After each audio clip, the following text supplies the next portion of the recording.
కూడా మనతో పాటు లైవ్లో సిద్ధంగా ఉన్నారు. So Basavaraj, good evening. అసలు ఏంటి అసలుకి ఎందుకు చలో శ్రీశైలానికి అధికార పార్టీకి సంబంధించినటువంటి ఎమ్మెల్యేలు పిలుపునిచ్చారు? అసలు ఏం జరుగుతోంది జిల్లాలో? శ్రేణి ఉమ్మడి మహబూబ్నగర్ జిల్లాలో అంటే చాలా కీలకమైన ప్రాజెక్టు కల్వకుర్తి ఎత్తిపోతల పథకం. కల్వకుర్తి ఎత్తిపోతల పథకం కింద దాదాపు 4 లక్షల ఎకరాలకు సాగునీరు అందేది. అయితే ఖరీఫ్ సీజన్లో 4 లక్షల ఎకరాలు కాగా ఇప్పుడు ప్రస్తుతం చాలా తక్కువ స్థాయిలోనే అక్కడ నీటి విడుదల జరుగుతుంది.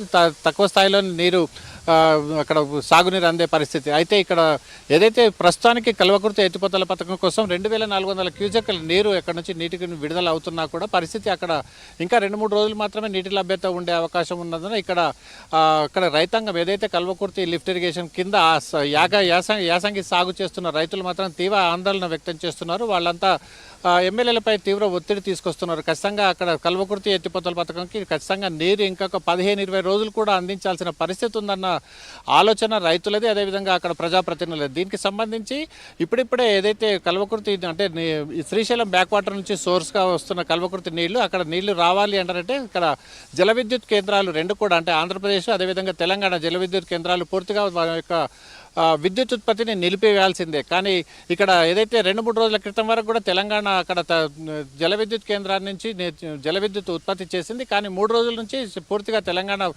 ప్రభుత్వం జల విద్యుత్ నుంచి ఆపేసినప్పటికీ ఆంధ్రప్రదేశ్ మాత్రం కూడా ఇప్పటికి కూడా జల విద్యుత్ కొనసాగిస్తున్నది. ఇవాళకి కూడా దాదాపు 6124 క్యూసెక్ల నీటిని వినియోగించుకొని 2960 మిలియన్ యూనిట్ల విద్యుత్తును ఇప్పటికే విద్యుత్ ఉత్పత్తి చేసింది.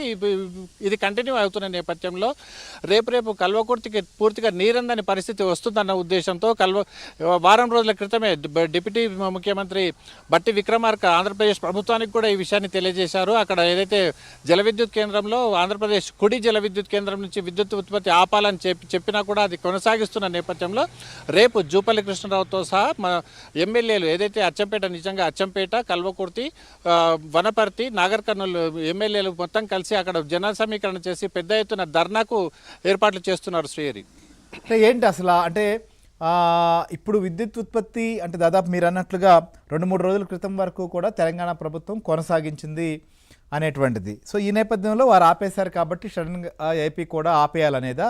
సో ఇప్పుడు అంటే ఎమ్మెల్యేలు మాత్రమే ధర్నా చేస్తారు అనేటువంటిది సహజంగా మనకు వచ్చినటువంటి సమాచారం.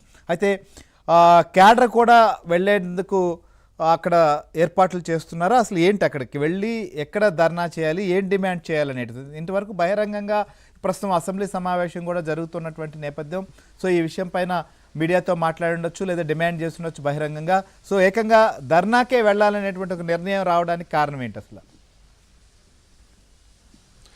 ఖచ్చితంగా ఇక్కడైతే చాలా ద్యోపంగా ఉంచారు. ఈ ధర్నా విషయం కూడా మీడియాకు ఎటువంటి పరిస్థితుల్లో వెల్లడించొద్దు ఇప్పుడే అన్న ఉద్దేశంతో మాట్లాడినప్పటికీ అచ్చంపేట ఎమ్మెల్యే వంశీకృష్ణ పెద్ద ఎత్తున ధర్నాకు రావాల్సిందిగా అక్కడ సామాన్య జనానికి అదేవిధంగా కాంగ్రెస్ శ్రేణులకు కూడా పిలుపునిచ్చారు. అక్కడ వాట్సాప్ మొత్తం అంటే అచ్చంపేట నియోజకవర్గానికి సంబంధించిన కాంగ్రెస్ వాట్సాప్ గ్రూపుల్లో మొత్తం అక్కడ వాళ్ళ యొక్క సమాచారం ఏదైతే ఎమ్మెల్యే చేరవేసిన సమాచారం ఉందో ప్రతి ఒక్క గ్రూప్కు చేరింది. రేపు ఖచ్చితంగా ఏదైతే బ్రహ్మగిరి అంటే దోమలపెంట నుంచి ఈగలపెంట మధ్యలో శ్రీశైలం డ్యామ్ వస్తుంది. ఈ డ్యామ్ వద్దనే ధర్నా చేపడతాం. రేపు ఉదయం 11 గంటలకు పెద్ద ఎత్తున క్యాడర్ మొత్తం తరలి రావాల్సిందిగా పిలుపునిస్తూ వంశీకృష్ణ ప్రకటన జారీ చేశారు. ఈ ప్రకటన సోషల్ మీడియాలో ప్రతి ఒక్క కాంగ్రెస్ కార్యకర్తకు చేరింది. ఇక్కడ నుంచి అంటే పెద్ద ఎత్తున అచ్చంపేట నుంచి మాత్రమే అక్కడికి దగ్గర శ్రీశైలం కనుక వెళ్ళే అవకాశం ఉంది కనుక అచ్చంపేట నుంచే పెద్ద ఎత్తున జనాన్ని సమీకరించేందుకు కాంగ్రెస్ ప్రయత్నాలు చేపట్టింది. శ్రీహరి, రైట్. సో ఒకసారి మనం సుంకన్న దగ్గరికి కూడా వెళ్దాం. మరి శ్రీశైలంలో పరిస్థితి ఏంటి?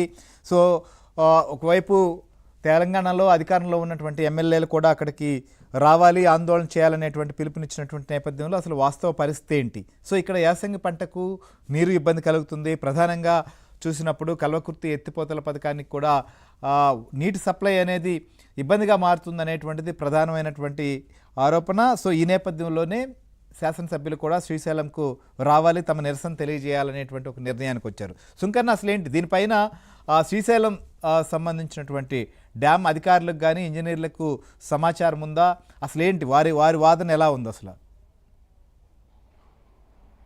శ్రీహరి తెలుగు రాష్ట్రాల జల సంజీవని శ్రీశైలం ప్రాజెక్టుకు ఈ ఏడాది ఊహించని విధంగా భారీ స్థాయిలో వరదలు రావడంతో సీజన్ ఆరంభమైనప్పటి నుంచి కూడా ఏదైతే గతేడాది కంటే ఈ ఏడాది ఇంకా శ్రీశైలానికి ముందుగానే వరదలు వచ్చినాయి. సో వరదలు వచ్చినప్పటి నుంచి కూడా నాన్ స్టాప్గా కుడి ఎడమ జల విద్యుత్ కేంద్రాల్లో కూడా విద్యుత్ ఉత్పాదన కొనసాగుతున్నటువంటి నేపథ్యంలో శ్రీశైలం ప్రాజెక్టులో నీళ్లు కూడా రోజు రోజు తగ్గుతున్నటువంటి పరిస్థితుల్లో శ్రీశైలం ప్రాజెక్టులో నీటి మట్టం 824 అడుగులకు చేరుకోవడంతో సో మొన్న రాత్రి లెఫ్ట్ పవర్ హౌస్లో, అంటే ఇది తెలంగాణ పరిధిలోకి ఉంటుంది, లెఫ్ట్ పవర్ హౌస్లో విద్యుత్ ఉత్పాదన నిలిపివేసినారని కూడా మనకు సమాచారం ఉంది. రైట్ పవర్ హౌస్లు అంటే ఆంధ్రప్రదేశ్ ప్రభుత్వం పరిధిలో ఉన్నటువంటి